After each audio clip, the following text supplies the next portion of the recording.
Hi guys, welcome back to Todo en Vida podcast. My name's Ashley. If you guys are new here, thank you guys so much for tuning in. I always want to go ahead and acknowledge all my new listeners, whether it was a reel or whether it was a certain episode that kind of just called your attention. Thank you guys so much for being here. I feel like this episode is really about people just honestly just trying to figure it out along the way. Some of us we all have a past. We've all been through hardships and we're all just trying to figure it out. I think we're all on the same boat as far as just trying to move forward. So today I have a really good friend of mine. He is the author of Rhymes of Reflection, Matt Balane. He's also an artist. He's a poet and he's a dad too. So you guys are going to be able to hear from him, but go ahead, introduce yourself. Yeah. So my name is Matt Balane. Like she said, Filipino, poet, artist, but just human. Overall. Yeah. Literally. Dad.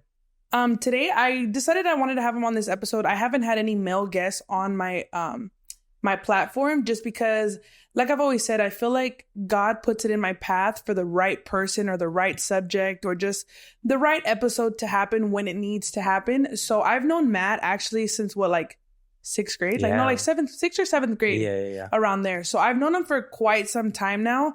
And obviously being friends in real life and obviously too following each other through social media when life kind of took us our own ways. I've been able to see your journey and I've also been able to know you on a personal level. So before we share your story, before we go into the depths of everything, because this is a story you guys do not want to miss. Not only is it a story, but it's someone's real life. And I think it's something that you guys are going to be able to resonate with, be able to relate to, or there's going to be some points that really just touch your heart overall. So Matt, you've shared this story or you've shared your story in general through your music, through your poetry, obviously through your book. So what is your overall goal when you share this with people? Yeah, I think a big goal that I have in sharing it is I have a little slogan or whatever for my music, and it's express, inspire, heal. Okay. And I think that in my expression will lie like a key to other people's healing and my vulnerability. The more that I'm able to share my story, there might be people out there struggling with their own stories that may be able to take gems or like pieces of wisdom out of it. So I ultimately hope that people would know they're not alone. People would know that they're not the only ones going through things. Yeah. And that ultimately people would find healing and progression for their life, because I know life gets crazy and hectic sometimes. Yeah. So I do think something that really stands out too is the fact that you are a man. And I feel like, women, we're very open with our mental health versus men. I don't really feel like they are. I'm not too sure how much of my audience are males. But I just feel like your story in general can touch anybody, whether you're a female or male. But I think that that's something that's really amazing, is that you're so transparent and vulnerable and just honest with your story. So this is a story. I'm going to start off by letting you guys know Matt did study ministries. Okay. And I think it's crazy because I talk a lot about faith. And before you go and think like, oh, we have another, like pastor on the podcast, that's not where this story is going. This is actually going to take a complete turn in the opposite direction. But I need you guys to hear it because at the end of the day, something that has definitely, I think, kept them intact too is faith. But it's also crazy to go and show that just because you walk with faith doesn't mean that life is going to be linear. So how long after high school did you move up north? Where did you go to university at? Yeah, so I studied theology for my bachelor's in Redding, California. So that's like way up Northern California, the last city before Oregon, basically. Okay. And I went there the same year after I graduated. So pretty much like 3 months after I graduated high school, I dipped out. Boom, I was up there studying and like had no friends, no prior family, nothing like other support up there. It was kind of like threw myself into there to that college and met people along the way, but I didn't have any prior support there. Okay. And then how long into, you being in school did you meet your wife? So I met Tyla my junior year. So about 2.5 or 3 years into being there at college, I met her. Was there something that caused you to want to go to school so far away? Like, was it something like, you tell me about that? What made you want to take that choice? That part is actually a trip because at the time I was deciding between colleges and I got accepted to Vanguard University and I was thinking about going there and I was going to go to study music because I had did a fine arts competition when I was in high school and I made it to nationals 2 years for music and poetry. And so I had scholarship money that I had that if I went to an Assemblies of God kind of like affiliated college, I would have scholarship money to there. Okay. So I was thinking like, oh, I'm probably just going to go to Vanguard. I'll do music. I'll do whatever. But at the time, I had a really close friend of mine. His mother was diagnosed with stage 4 cancer. And the same time that I made it to nationals that third year, I was going to go, as my senior year, as my last year, qualified, able to go to that fine arts competition. They were like, we're going up to Reading. We wanted to go visit some of her friends, my best friends and his mom's friends up there. And they wanted to go get prayer at a certain church up there. Okay. And so, but the dates, it ended up landing like exactly the same day I was supposed to fly out for my fine arts competition. So I had to make a decision. Like, I called her mama. She was really close to me. I was like, I'm either going to go with mama up to Northern California, and I'll probably end up visiting my school up there that I got accepted to, or I'm just going to stay down here and go to take a flight, go to my national arts competition, and I'm going to get more scholarship money. So I'm going to go to Vanguard. Okay. So in that time, I decided, like, you know what? I wanted to spend time with mama, knowing her condition. And so I was like, called my pastor, whatever, like, hey, sorry, I can't go to the fine arts competition. I'm like, I paid my ticket. I already had everything ready. Wow. I'm going to go with mama, and I'm going to go like spend this time with her, because you never know what happens, especially when they have stage 4 cancer, you know? Yeah. Something that people don't know, obviously, about you, and I was able to see it through social media, because so what you guys don't know is we met each other living out in Menifee, California, right? And so we lived out there, and then living out there, I ended up coming down to Chino Hills. So we kept in touch, even though we've been friends since middle school, we kept in touch through social media. And I just remember at this time, especially, I think something that was so not really seen a lot was that you were so deep in your faith at the time, and you were so vocal about it. Yeah. So even though that's where you were faith-wise, how was your mental health at that point? Because I know you had told me off camera a little bit that, like, you know, you knew a little bit about depression, and, you know, you kind of had a taste of it, but you tell me in your words where you kind of were at mentally at that time. Yeah. So I think when in high school, the beginning of high school, I was struggling a lot with my mental health, with depression, anxiety, just going through it. And then I found my faith, and my whole life kind of transformed in a beautiful way, a positive way. And I feel like it kind of shielded me almost from like my own inner demons and my mental health for a long time, for years, up until, and I would struggle with depression, not really knowing it at the time still, but it was more, it was less severe.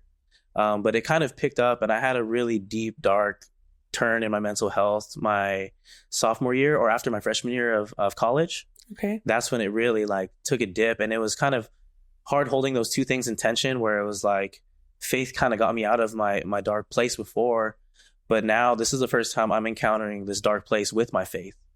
And what that does too is it taught me a different side of God, and it taught me a different side of life, because when you experience God in different seasons, when it's a good season versus when it's a bad season, you learn a whole different view. You learn a whole different experience, like having to cling to your faith in those trying times compared to when things are good, you know?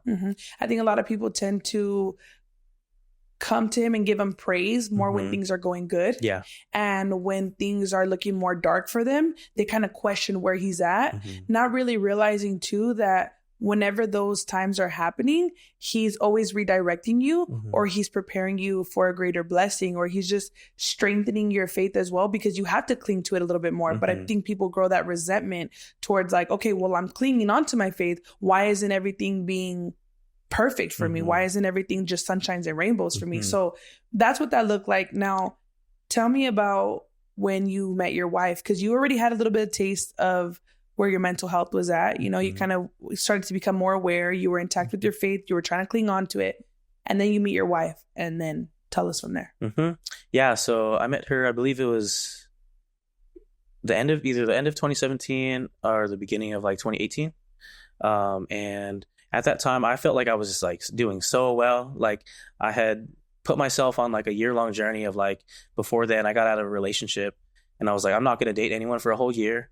I'm going to work on me. I'm going to work on healing my inner child. I'm going to work on like diving into all the traumas that are binding me. I'm going to work on boosting my mental health, like getting into good habits, developing discipline. I'm going to focus on school.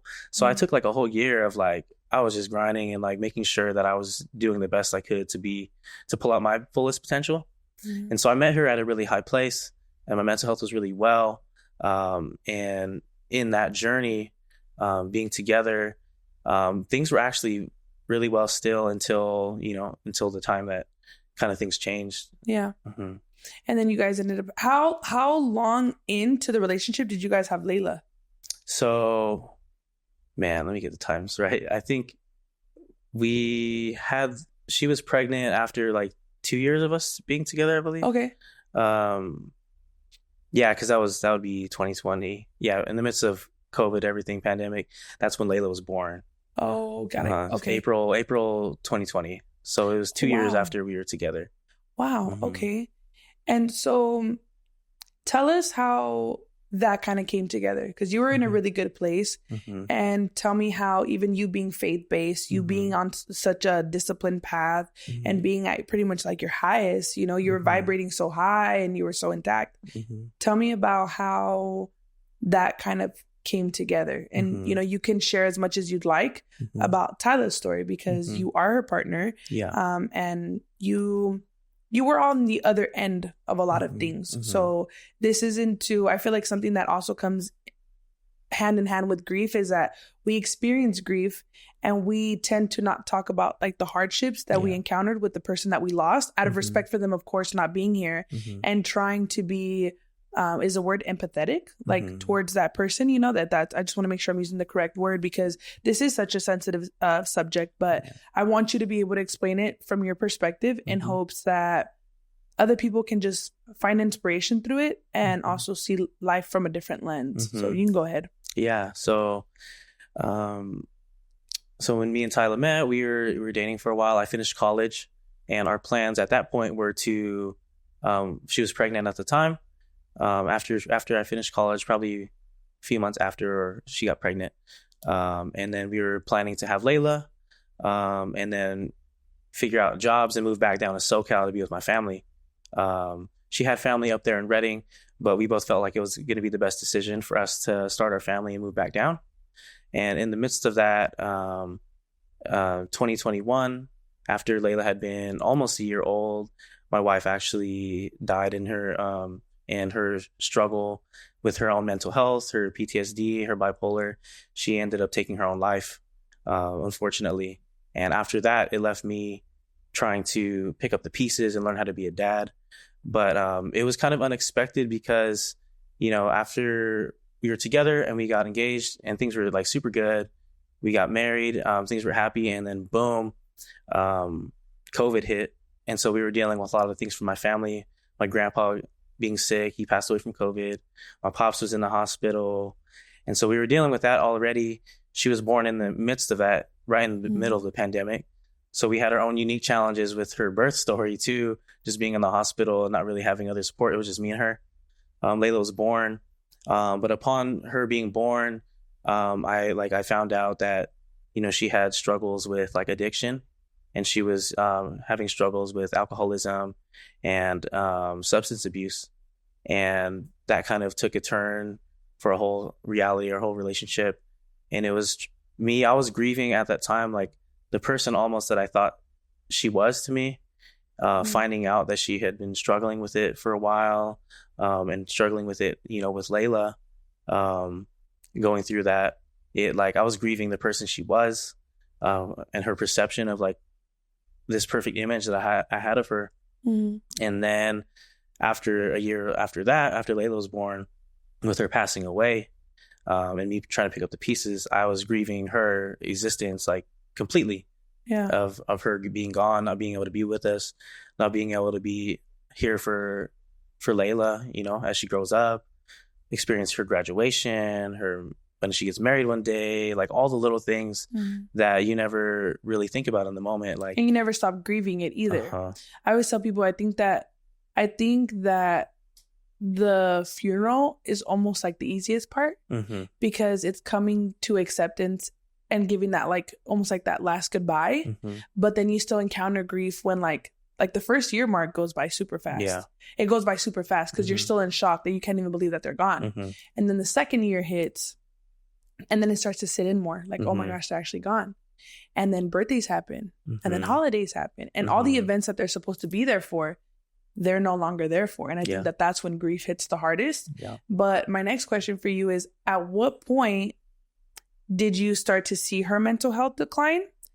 And where were you at in your faith at that time? So like, when did you start to see it, and how was your faith?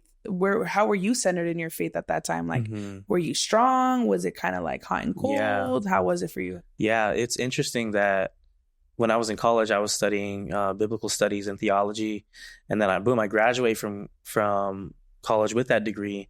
And at that point, that's when my faith was in the midst of being deconstructed, and it was tested at its most than it's ever been, just because of things that I learned, but questions I had about what I was seeing in ministry. Being in ministry, you get to see the positive and the negative, dark sides, light sides of everything that goes in and out of the church and in ministry. So I was in a place of deconstruction, and I was at a place where I was trying to hold on to my faith, but I knew that my faith wasn't what it previously was while she was still alive. And then after she passed, I knew I wasn't really bitter at God. I wasn't resentful and thinking that he caused this, because I knew that if anything, it was the enemy and like all the trauma and everything that she's been through. But it was still, it put my faith to the test, and it was really hard, like, to cling to that faith at that time. It was easier almost to just be like, whatever, like maybe it was just a phase. Maybe I was wrong about what I believed. And it wasn't until years after, maybe about 2 years after she passed, that I started being able to rebuild the faith and reconstruct. Because when you deconstruct and get things down to the base level, there should be a time where you can rebuild it again, when you have that solid foundation, and when the things that aren't helpful anymore, that aren't contributing to like the view of God that he is, those are stripped away. Like, there comes a time when you should be able to rebuild. Yeah. I think a lot of people struggle with that too, rebuilding that. That faith base that they should always keep intact, but it's very trying, especially during hard times, you know? And I think that a huge message, not only in your story, but just in this episode, is that it's something that I've always tried to tell people is like, just because you walk with faith, because a lot of people have past, they have what we would call sad stories, right? I think we all have one, or we've all been through hardship. But I think where people struggle is that they think that when you walk with faith, everything is just supposed to be linear and perfect. And now you're covered by God's love and everything's supposed to be perfect. And then when trying moments happen, they start to question, and they don't really realize that during that deconstruction, right? That's when you have to cling on the hardest. Yeah. And then you get to a point where you're just like, it's almost like, he's there, but you don't even pay attention to him. You don't even give him the time of day. And then something happens, right? A crisis hits or something happens, and either people completely turn away from him or they cling to him even more. And grief is something that I think tends to have a lot of us cling towards our faith, because it's, when you lose someone, you walk a fine line between like heaven and earth, because you know that your flesh is going to miss this person. You know the emotions that you're feeling are of the flesh, but you also have to cling on to your faith and knowing like, but I do want to cling to my faith because I want to see them again. Yeah. And I want to be able to be on the other side, whether that's a partner in your case, or whether that's a sibling, a grandparent, whatever it is, you want to be able to know that one day you will see them again. So it's like, I think faith is important to walk with, because it allows you to, walking with faith doesn't change what you go through, but it changes how you handle things. Yeah, for real. That's correct. It changes how you handle things, and I think people think that, like, again, you're just supposed to just be glowing and have this like this radiance of God's love. And it's like, or people will tell you like, all of a sudden you're into God. And it's like, no, you didn't know how many dark moments I had before I turned back to him. So you were on this, like, essentially this, like, this, I don't want to call it a high, right? But like you were on this, like this, having just God and faith at your foundation of things, right? And then things took a turn, and it was in deconstruction, like you perfectly said. It was just deconstructing your faith. And then that hardship happened, and then you had to construct it. what made you start to build your faith again instead of just completely turning away? And you can be as transparent as you would like to be, that it wasn't just like you wanting to get close to God again. It's like there's an audience listening. It's like, talk about the dark times. Talk, because people don't see that, you know, in social media or platforms like a podcast, they don't really talk about that. But that's what ends up making a great outcome at the end of the story, and that light at the end of the tunnel. So you could talk about that and kind of how that looked for you. Yeah, for real. And I just had a thought when you were talking, like there's a scripture that like I've leaned on heavy. It's in Psalms, and it says, God is near to those who are crushed in spirit. He is close to those who are brokenhearted. And like so many of us think that, you know, like you said, God is linear. And like, if you follow God, he'll lead you into like just this overall positive, linear kind of progression. But like throughout all the biblical stories, you see like hardship. Hardship is where God's character shines the hardest. God's love is the most powerful, the most impactful was in the dark times. And like light doesn't shine if there's sometimes when there's just like a whole bunch of light around. Light shines brightest in the dark. And I think that happened for me too. So for me, what made me want to go back into my faith again and to cling was I was going through a whole bunch of hardship after that. So like being transparent, like after my wife passed, for the first 3 months, I slept probably the maximum of like 1 hour of sleep a night, just because of like the PTSD was crazy. I would drive places, and in the middle of driving, the PTSD would hit me, the stress, the trauma of losing someone and that abandonment. And I would forget where I was. I'd have to like pull up my GPS and be like, where am I? Even though I was in a town that I had been living in for 5 years already. And it's a small town. It's not like there's anywhere new to see. Yeah. I was losing where I was, and I would get caught into different moments of just the trauma hitting me hard and how your body reacts to it. I had a hard time eating. I had a hard time sleeping. And so in that, it led me deeper in my own depression, because I've always struggled with mental health. I was diagnosed major depressive disorder. That having that already mixed with a traumatic life event of losing your partner, it kind of just put me into a whole tailspin to the point where at some point I didn't want to live anymore. I wanted to follow her and follow in those footsteps and not be able to be here. But the one hope that kept me was like my daughter. And like, I didn't want to leave her with 2 missing parents. She's already going to have to deal with the grief and the impact of losing her mom. I didn't want to leave her without a father as well. And so I knew that I needed to get through this any way possible. And for me, what I knew was my foundation of like, God's the one that can get me through. And God's love looked like people knocking on my door, banging on my door when I was locking myself in my house, alone in that apartment that we shared, going through all her stuff, you know. Love looked like people bringing me a meal. God shined his presence, his character, his spirit through people, and through the people that were close to me that were holding me up in that time. And that really like led me to wanting to get back into my faith. And through that time, I got to see the beauty of community, the beauty of friendship. But also in that time, like negatively, I also saw like the negative side of things. Like when I first put out a post because she was missing that first day. I remember that. I put out a post of like, hey, like my wife is missing. She left my house when I was cooking dinner for her. I thought she was out to smoke a cigarette, but she left, and she texted me a cryptic message, and she said, never forget who you are. Like, I love you. And she stopped sharing her location with me. And after that, I was freaking out, trying to figure out where she was.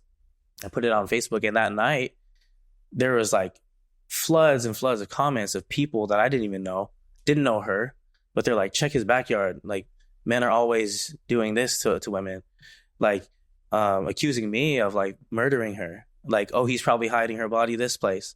Oh, he's probably this to her. Oh, look at his pictures. He's not even smiling that much. Like he probably couldn't be too happy with her.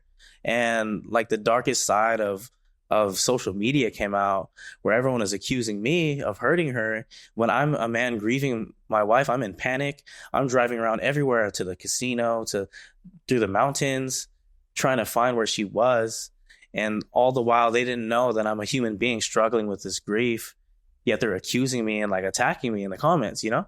So I had to like, as much as I saw the beauty of humanity in the community that was helping me, I saw the ugliest side of like humanity with people accusing me and jumping to conclusions.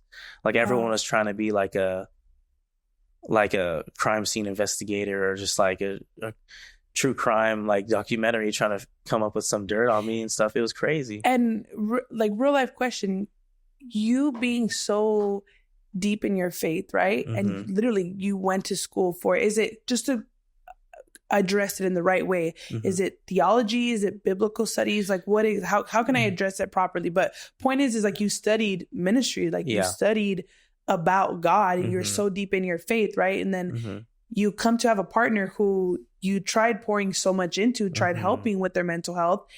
And then it's like, you're getting attacked like this. Yeah. You never once resented God. Like I see why your faith was deconstructed, but you never once resented God for anything. Not in that situation, but I did have a huge resentment towards God because before I went to college, I felt like I was hearing God. I feel like because I would pray every morning and I would get on my knees and pray and write down, I would write down what I felt like God was sharing with me. And he would put things on my heart like, hey, go pray for this person, pray for this friend. They have someone struggling with this, or pray for this person that you're going to meet today. Like you're going to meet this person wearing this type of clothes and they're struggling with like, their friend was in a car accident or something. It was like very specific, random stories. I felt like God was speaking to me and I would have confirmation that like, yo, that was God. Like I would meet those exact people or I would talk to people and they would confirm that like, those are the circumstances they were going through. So I went from feeling like this close intimacy and this vulnerability and this like extreme closeness with God. And then when I go to study theology, to do the ministry that I thought God called me to and go to the place I thought God called me to, I went to college and then I felt like his voice went dead silent. And it was interesting that like, God, I'm trying to walk this path. I'm trying to be on this way to ministry. I'm studying it with my degree. I decided to come to this school instead of that one. I'm trying to do student leadership and ministry here at the school. I'm trying to make an impact on people. And like, I was close to you. Like, why can't I hear you anymore? Why can't I feel your presence anymore? And through that, it made me feel like in a sense, God abandoned me. And I knew that God was good, but it was interesting. I thought maybe God wasn't good to me anymore. Maybe I did something. Maybe it was my fault that I severed the connection that I had to him, but his character still remains. He's great. He's powerful. He's almighty, but he's good. God is love still, but maybe it's just not for me. Maybe something about me and my trauma, my life disqualifies me from experiencing that character of God. And so I grew a resentment. Like, how could you be so close and then now feel so far, right? When in the times that I need you the most. And I went through a deep, dark depression in my sophomore year. And that's when I had huge resentment for God, because I'm like, I was doing everything I felt like you were calling me to do. And like, why am I here now? And like, I was in the deepest depression I had since before I met God. And I was going into therapy. I had to have like a safety plan with people. My college was aware about it. Like my friends were aware that like I was using drugs. I was drinking a lot. I was trying to cope with all that trauma and trying to cope with like my depression. And this was all before Tyler too. Oh, wow. I was struggling with all this and I felt like, God, like you left me. Like, and it would have been worse. It would have felt better if like I never experienced God's closeness before. But going from experiencing his closeness then to feeling like he's absent, I was like, maybe God is a father, but maybe he's an absent father to me. Like maybe God's a good God, but maybe he's not to me somehow. Maybe something I did something wrong. And where did that start to turn around for you? I think to this day, I still struggle with hearing God's voice like I used to, and having visions and stuff that I used to have, and in dreams of where I felt God was being prophetic and connecting with me. But I felt God's heart and his character and his love again, I guess through grieving. and digging deep and trying to like stay alive by whatever means necessary, I feel like God revealed himself through people and his love through people. Yeah. And that kind of restored and a little bit like with my connection back to God, and like thinking like God is still good. Maybe he's still showing up for me, but it's just not in the ways that I'm used to. I remember when I was going through my divorce, I felt this need to like be there for my husband at the time, my ex-husband. And I remember I was like in a really dark place, you know, and I remember we met up that weekend. And little side note, because there is light at the end of the tunnel, Matt is now dating my best friend. And I'll let you, obviously, I don't want to hype her up just because she's my best friend, but people hear people hear your past, right? And they hear the hardship that you went through with your ex-wife. And despite your own mental health status and where it was, you were still pouring into this other person, right? And that's something that I felt I had to do with my ex-husband, right? And I don't know, I've always said I don't know if it's like a trauma response thing where we try to be present for other people as we would like, you know, people to be present for us, you know, which I think that's what it is, right? But I remember I asked you, I was like, Matt, would you do it all over again if you had to be there for her? Because I just felt this need to be there for my partner. And you told me, you were like, no. You're like, not because I didn't care about her, not because I didn't love her, not because I don't cherish what we had, but because of how much it costed me. Yeah. And you told me like, it will get better. Right. So it's like people hear what you've gone through, and maybe some people are feeling it where they say like, okay, God, I'm walking your path. I'm following your direction, and I'm allowing you to lead me. It doesn't have to necessarily be towards ministry, but it could just be their life in general, you know? And we tend to feel so undeserving of like when something happens, we're like, am I tripping? Like, was that even real? Like, why does he want me? I'm just one person, you know, you kind of start to almost like belittle yourself. Yeah. So you go through that, but then at what point do you start to use music as an outlet? What have you done with music? Talk about that. Where do you stand now in a relationship? How is it raising your daughter? Like, where did the light at the end of the tunnel start to beam, not only out of faith, but through the people that God was bringing around you and through the things you've been able to do with your outlet with music? So talk about that so people can see that like there is a turn. Yeah. You know? Yeah, no, for sure. And I think I want to preface it by saying, like, in my story, it was just a trip before she passed away, because I was struggling with my mental health heavy at that time, just with things that I was going through with my family, with my daughter, being a new father and dealing with her, trying to help her through her recovery. Like you said, I like sacrificed a lot I was pouring so much into her because I was afraid for her life, because she was dealing with postpartum depression and she dealt with trauma before. I was so afraid for her and like where her life was going if she, you know, think anything would happen to her. So I was giving myself, pouring so much of myself and forgetting about myself in the meantime, and sacrificing almost my own dignity to try to make her happy and make sure that she was okay. And I lost myself through that.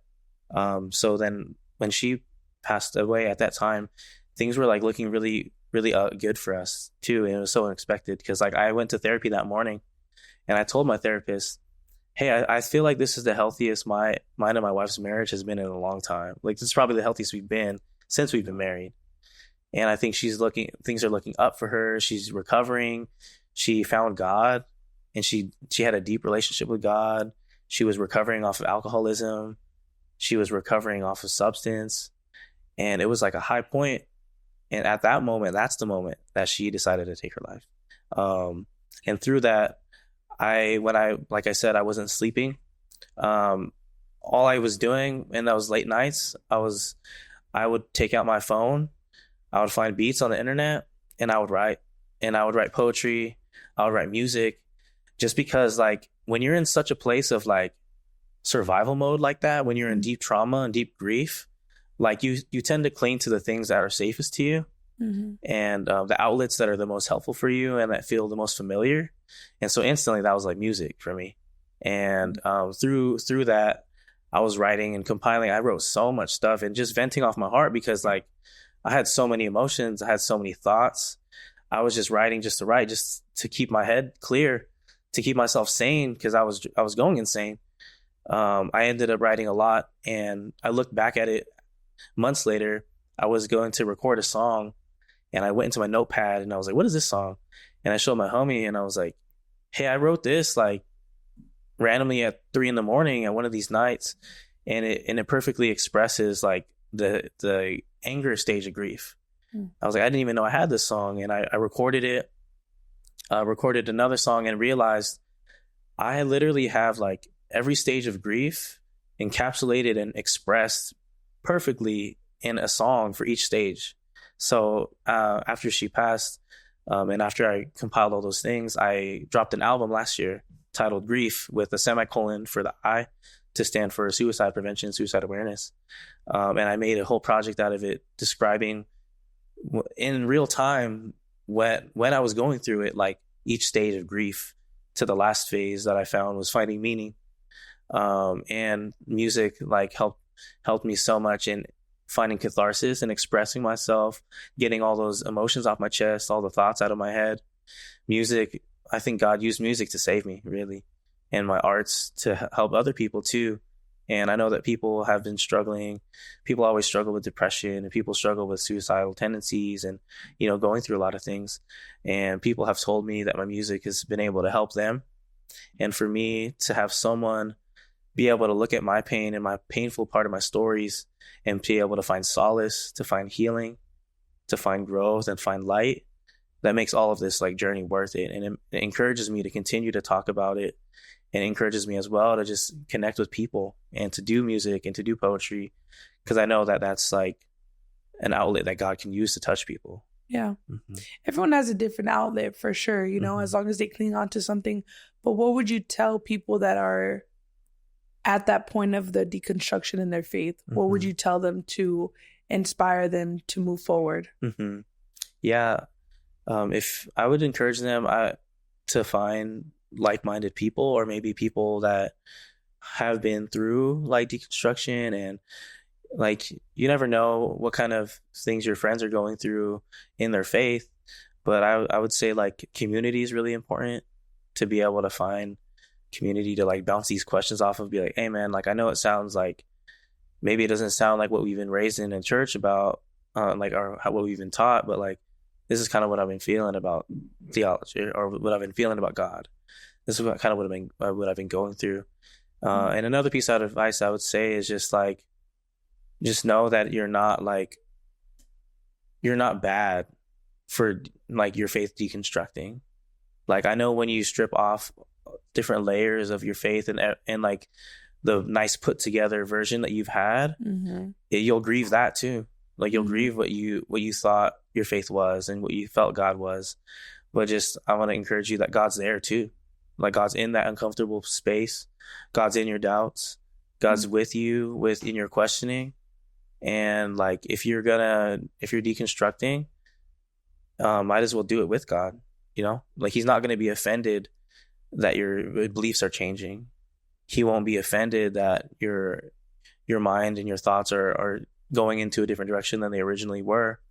If like God loves you, like he wants to be in it with you in the hardship. He wants to be in it with you in your deconstruction just as much as he wants to be with you in your reconstruction and your building up of that, I think something that people need to know is that people hear hard stories, right? Mm-hmm. And people hear of people going through hardships. And when they hear these stories, they feel like obviously that they can, it's familiar to them because they're like, oh, wow, I'm not alone, and I think that tends to bring people a sense of comfort, mm-hmm. because whether it's grieving a person that is no longer here on earth, or grieving relationships, or the part where you spoke about PTSD and mental health, and I think all these things play a factor, mm-hmm. in your faith trying to stay intact. Yeah, because that's what all these hardships is what tends to pull you away from your faith. And I've never tried to push religion on this podcast. Mm-hmm. I've always tried to let them know that faith is at the center of it, because I feel like when you tend, and it's something I've always said, when you tend to have a platform, people think that all of a sudden you are like the exception, or you are the, like I've always used the phrase, like the poster child for knowing exactly how to go through things. And I think that's something that's so beautiful in not only you being vulnerable, but me and myself and my story as well, is that like we've seen so many things work around us, whether that's through faith or whether that's through community or whether that's through healing or inspiration, right? But it doesn't mean we have it figured out. Yeah. And I think that that's something that a lot of people need to know, is like, you don't need to have it figured out. You just need to hold on. And that's the most important part. And I know you were really nervous before recording the episode. And I said, don't worry, this is just going to flow, because you've been so transparent with your grieving process and stuff like that. And you hit so many topics on this episode. Like, you hit the point of grief, you hit the point of PTSD, you hit the point of mental health, you hit the point of faith and its deconstruction and having to construct it again, and God's love and how we feel sometimes we're unworthy of it, right? But something that from the outside, because you and I, we've talked, but we've never had like a sit down like this, right? And I remember I would always hear you or see your story or just like know you, and I'd be like, man, like, and I say this wholeheartedly, and this is through anybody that's experiencing hardship or trying to find that light at the end of the tunnel, or thinking that when you start to walk with faith, everything is just supposed to be uphill. I think when you are tested the most, it's like a slingshot. It's like, you compare it to almost like a slingshot. Like, God sometimes pulls us back just like a slingshot would. And then when it's time to release, the blessing's going to come. Yeah. And we don't know exactly what that blessing is, right? You've used your outlet through music. So your blessing would, it'd hope to be a record deal or whatever it is, but that blessing that comes, it can sometimes be through inspiring other people. Yeah. Because you went through a super hard time. And maybe, like, I'll say this, like, maybe with all your efforts of trying to save Tyler, like, maybe in that sense, it wasn't on you to save her, but maybe anybody else listening right now can hear you and be like, whoa, like, even if that gives them motivation one more day, because a lot of people, last year I talked a lot on the podcast about like things that we've gone through, and I hit all subjects that I possibly could: grief, like sexual abuse, and like generational trauma, and trying to break those curses and all these things. And then this year I was trying to focus on like, how do we move forward? Yeah. And I didn't have the answer for things, right? Because I think something that I've been so centered with is like trying to be realistic of like, you just got to move forward. You just got to move forward, until life started catching up to me. And I realized like, oh, wait, there is a struggle, not only mentally, emotionally, and spiritually, that I have to try to figure out. And me or the person listening right now, or even you, we don't have it figured out right now. It's about trying to cling on to faith along the way and seeing what that light is at the end of the tunnel. And so in your present day, right, given that this is your story and given that your background and the previous marriage that you had, where does your life stand now? Yeah. And like, what does your day-to-day look like with Layla? Like, tell us about that. Yeah. So there is light at the end of the tunnel. And I know this is not the end of the tunnel, but there's light in the midst of our stories. Today, I can say today, I'm happy, I'm healthy, I'm in a really healthy, beautiful relationship with my girlfriend, Annie, and I get to do life with her and her daughter, Aaliyah, who I look at as my own little ones, and my own daughter, Layla.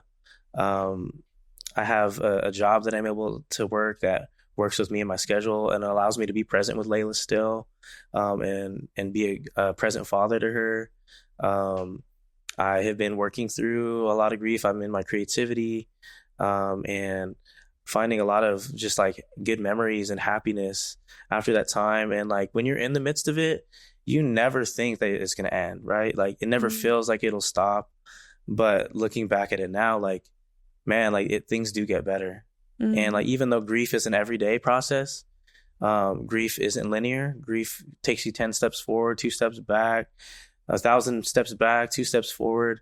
Like, as long as you put one foot in front of the other, take it day by day, count every day, every breath as a blessing, like things can get better and things do get better.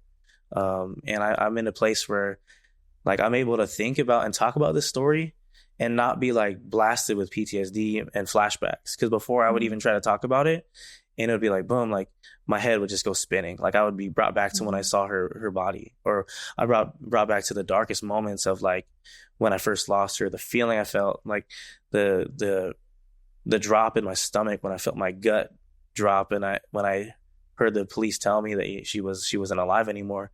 I'm able to look at this story now and hold it close, but not to the point where it's like killing me anymore, you know? Yeah. And so things do get better, and it's beautiful that I'm able to be in a healthy relationship now too, because I told myself like after that, like, nah, Doug, like I'm not going to do relationships anymore. Like I don't want to put myself into another person just for them to leave and get ripped out of my life and for me to pick up the missing pieces. And like Annie is like the main exception, because we've been best friends for so long. She's a beautiful woman, a hardworking woman, amazing mother, amazing partner.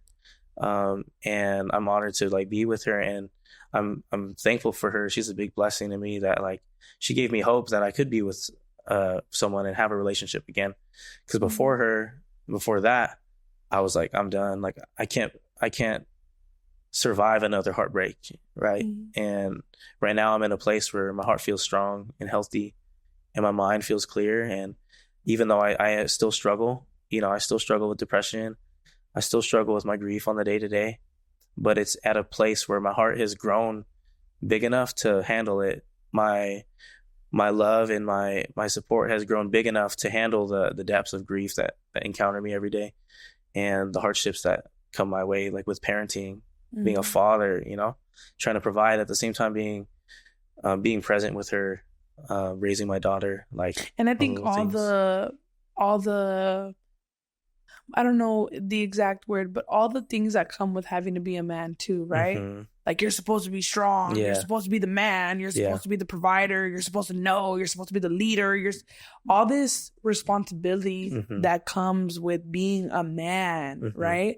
Not realizing that man or woman, whatever roles we're supposed to play or responsibilities we're supposed to have, we're still human at the end of the day. For real. And I think something that's so beautiful in your story, or in the story of anyone that's dealing with something so challenging, is that same way we're tested, we're also shown so much mercy that we don't see at the time.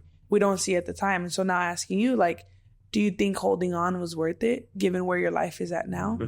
Holding on to faith. Holding on to faith, holding on to life in general, holding on to the fact that you're Layla's only parent left. Like, do you think holding on to life in its entirety in general was worth it? Absolutely.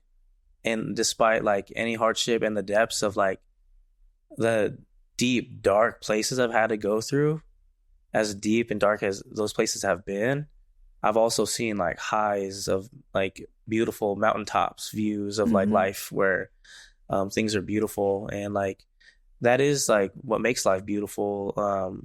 The fact that you can go through hard times, but you can also go through like great times as well. Yeah. And you can flip flop from either one on the day to day, you know, but like those good times and those memories and the ability to be with my daughter and to see her grow up every day that she grows, it makes it all worth it. And every time I can see someone benefit from my story, it makes it worth it. And anytime I could see people grow and people heal, even if I had nothing to do with it, like that's beautiful, and that makes it worth it. So I'm like, if I had to go through like everything I went through just to like be alive and to push through, like I would push through every single time. I think people don't think that there is light at the end of the tunnel. You know, I think that that's the hardest thing for people to go through, is clinging on to their faith and knowing that that's all you have to do is put one foot in front of the other. I think everyone is stuck on trying to figure out the overnight like remedy, the overnight solution, or like temporary validation, or, you know, just trying to figure out the answers overnight. And I think that's something that's at the root of not only your story, but hardships in life in general, is that it's not about having everything figured out or figuring it out overnight. It's being able to weather the storm and figure it out as you go. So I think that that's the beauty in it. Not only that, but like, because you're a male, like I think it's really hard for a lot of men to find their identity, not only in faith, but just overall too, like in being able to go through mental health and being able to be vocal about it, you know, try to find outlets, healthy outlets at that, you know, and that's super, super hard. But also too, something that I want to touch on is like when you were talking about PTSD, if I'm being completely honest with you, I grew up in a household where it was like, oh, you had anxiety? Like, ponte a limpiar. Like, start cleaning so your anxiety can go away. And when my grandma passed away, 2 months later, my uncle passed away, right? And all of a sudden, I had this fear of like, when is the time going to run out? Who's the next one to go? When is it going to be my time? Oh my gosh, growing old isn't even a guarantee. And I started to get this anxiety, and I didn't realize that was PTSD. And I've been forced to be like a realist my whole life. Like, oh, you're feeling some type of way, do something productive, get over it, or hustle your way through that emotion. And it didn't really leave me room for the mental health aspect of things, you know? And so hearing your story just makes me realize, like, people don't even realize, because especially if they've been in survival mode their entire life, they've been left with no room to address their mental health. And they always just feel like, I just have to keep going. I just have to figure it out. And they don't really look for resources, because realistically, like, you can't do it by yourself. And it just goes to show, like, even having faith, even having therapy, you still have to dig something deeper within yourself. And that's something that I realized a lot last year in the midst of even doing this podcast, where I'm supposed to be like, almost like a spokesperson, you know what I'm saying? Like, and be able to share my story. But along the way, I was trying to figure it out.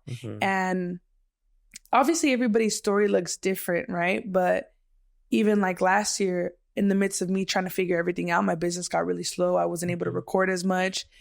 And I think that I was just so steady in my pace that I didn't really realize how to not only work on myself, pour into myself, but address the parts in me that were broken so that I can continue to move forward. And a lot of people tend to neglect it because they're like, well, I just need to keep moving forward. Or, you know, if I go to church, that's just going to be like my healing overnight and it's just going to make me feel so much better. And it's like, no, I think the overall message in today's episode is that happiness, or just even being like not content with life in a bad way, but just even being content with life in general, is not a destination. And it's definitely a journey that along the way, you're still going to encounter trials, tribulations, high moments, low moments, feeling like you're taking 10 steps forward, 20 back. Like, and at the end of the day, you just have to cling on to the desire of moving forward and be graceful with yourself, that like, it's just about putting one foot forward. You might not know where that foot's going to land, but you just got to put it forward to be able to see that light at the end of the tunnel. So like, I think in general, your story is very inspiring. And it's crazy because, you know, you've lived an entire life. Like anybody that sees you is like, oh, Matt's kind of quiet. He's a little shy sometimes or whatever, you know, he's really reserved. He's a nice guy. And they don't realize your entire story behind you. And so my last question, to kind of just finish off the podcast, because everybody has a story, right? How do you not allow this story to define you? And how do you not allow your story to stop you from writing a new one? Yeah, no, for real. That's a great question. I think just realizing, like, even bouncing back from my grief and walking through that, seeing the beautiful moments that make life worth it, those moments help me remind myself that, like, grief isn't my identity, that that's part of my story, but not the full story. Like, it's a chapter, but not the full book. And walking through it and pushing through it and seeing the beauty that comes after, being able to find love and healing and growth, that kind of helps me, like, not let it define me and define my whole story. But it's hard because when you're in that same chapter of that grief, it is easy to just think that this is the entirety of your story. But when you take those baby steps, when you take it moment by moment, breath by breath, and then one day you find yourself and you look around like, oh, I'm not even there anymore. That's when you can really see that, wow, like my journey's not over, and this isn't the end of my story. It doesn't have to be the end of my story. It's not the full entirety of my story, the totality of my story. Like there's more, and being able to see it after that. But it takes you really like being present with your grief and your heart and your hardships in those dark moments, being really present with yourself, allowing yourself to feel it, not putting a Band-Aid over it, and just taking that next step. Whatever you got to do, if you need to call someone, you need to get resources, you need to get a therapist, you need to take medications, you need to get into a group, you need to go to church, whatever it is that will help you take that next baby step, like do it, because it's worth it. And like every life is valuable.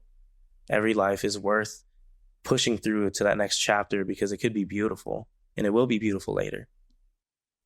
Heavy on the don't put a Band-Aid over it. Mm-hmm. We all tend to do that. Yeah. Until the wound opens up again. Mm-hmm. You know, and I think a lot of us carry wounds. And I read where they said a wound is different from a scar, because a scar has healed, and a wound is still healing, and then it reopens. Yeah. So it's like we all have wounds that eventually we're trying to turn into just scars, and it's fine because they tell the story. And that also allows us to just grow mentally, emotionally, spiritually. And if you guys don't know, I did say it in the beginning of this episode, though, he is the author of Rhymes of Reflection by Matt Balane. Where can they purchase it at? Yeah, you can look it up on Amazon. That my book pops up there.